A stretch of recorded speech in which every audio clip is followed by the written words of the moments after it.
This video will demonstrate the process for terminating a 50 micron Multimode ST connector onto 900 micron type buffered cable. The steps for doing either a 9 micron single mode ST or a 62.5 micron Multimode ST connector are the same, with the exception of the launch cord needed and the settings on the tool. To do one of these connector types, ensure the proper settings have been selected on the tool and then follow the process as normal. Please refer to Instruction Manual FS133 to ensure the correct launch cord required for these terminations. First, check to make sure the settings on the tool match the type of connector and setup you're about to do. In this example, the ST, MM50, and right settings are highlighted in red to indicate a 50 micron Multimode ST connector using a right-handed setup. Click the Save icon. It is vital to clean both ends of the launch cord every 50 to 60 terminations. To do this, first remove the adapter and then the alignment sleeve. Remove the dust cap from the connector on the other end and clean this ferrule as well. Using an approved wipe and cleaning solution, clean the ferrule end face by running it from the wet portion of the wipe to the dry portion of the wipe. Pre-saturated cleaning wipes are not recommended for this process.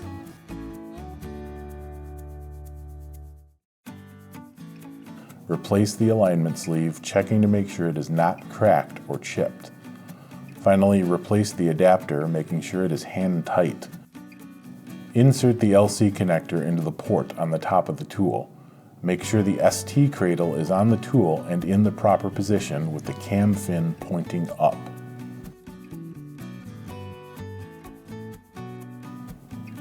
Remove the dust cap and boot from the connector. Then clean the ferrule end face using an approved wipe and cleaning solution.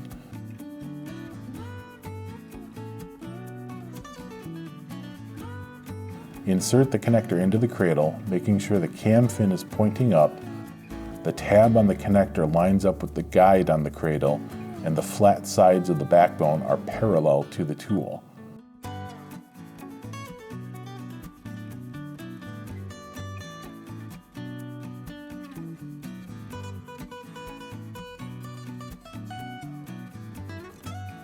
Insert the fiber strand into the narrow end of the boot, then slide the boot back along the cable.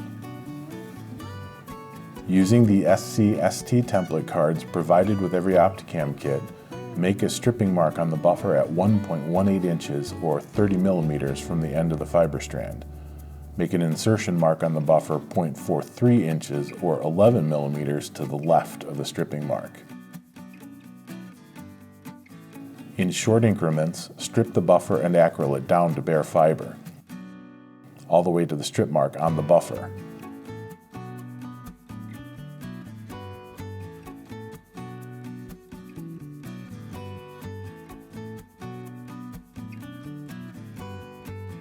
Next, use an approved wipe and cleaning solution to clean any dust, residue, or debris from the bare fiber. If using the FJ QCVR cleaver, cleave the bare fiber to 7 millimeters. Press the handle at the back of the cleaver to lift the grip. Slide the bare fiber through the V-groove until the end of the buffer sits at the 7 millimeter mark. Release the handle so that the grip lowers onto the fiber, holding it in place.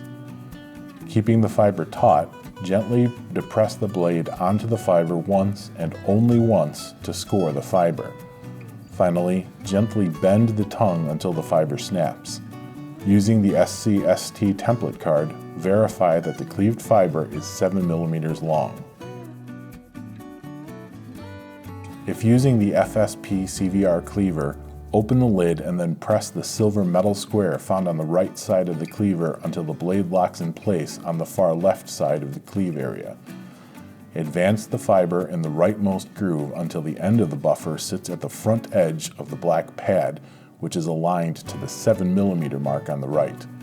Close the lid to complete the cleave. Using the SC-ST template card, verify that the cleaved fiber is 7 millimeters long. Place the adapter end of the launch cord onto the connector ferrule, making sure it is fully pushed onto the connector.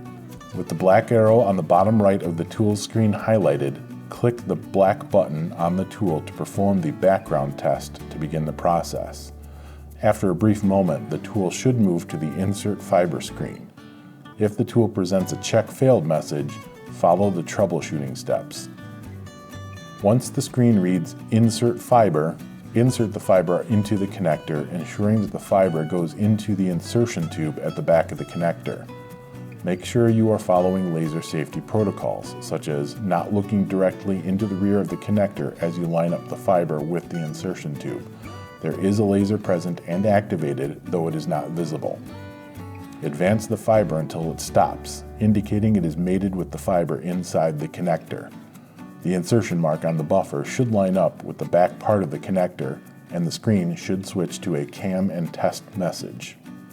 At this point, it is important to maintain forward pressure on the fiber as you cam the connector by rotating the cam fin on the cradle towards you for a right-handed setup or away from you for a left-handed setup. Once the connector is fully cammed, click the button to perform the insertion loss calculation. The tool's default pass-fail value is 0.75 dB insertion loss, though this can be adjusted in the settings if the job or project requirements call for a specific value. If the connector fails, uncam the connector and return to step 6 to prepare the fiber for cleaning and cleaving again. If the connector has achieved a satisfactory result on the calculated insertion loss, remove the launch cord from the ferrule of the connector, then remove the connector from the cradle by gently pulling up on the rear of the connector. Once the connector is removed from the tool, immediately replace the dust cap on the ferrule. Now, slide the boot up onto the connector. This completes the termination process for a 50 micron Multimode ST connector onto 900 micron tight buffered cable using the OptiCam 2 tool.